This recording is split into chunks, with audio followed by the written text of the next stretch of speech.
แม่นว่าเลื่อยมาแต่กำท้องถิ่นเมืองกาสีบ่าววังเวียงคนดีชื่อเสียงดังก้องโอ้นอเลื่อยนอนในห้องหินเหือพองขัวน้ำลีป้อนทางเลีกเล่นเข้าเมืองเฟืองเข้าเล่านอคำนอคำไม่เด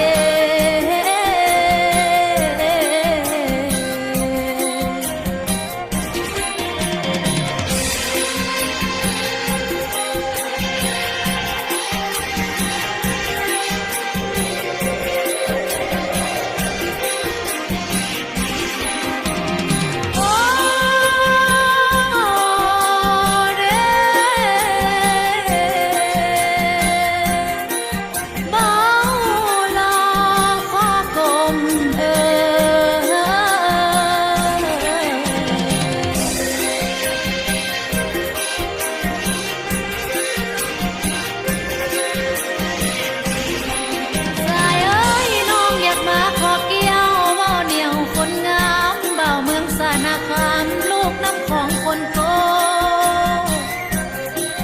แม่นว่าลือสิโง่เมื่อเขาใส่สมบุญเมืองหมแก้วอุดมอู่เขาต้นเจ้าอยู่จังใดใส่งามงามเด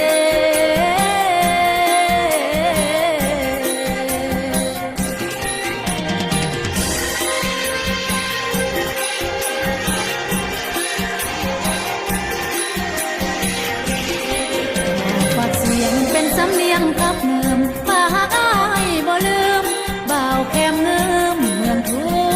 ละคร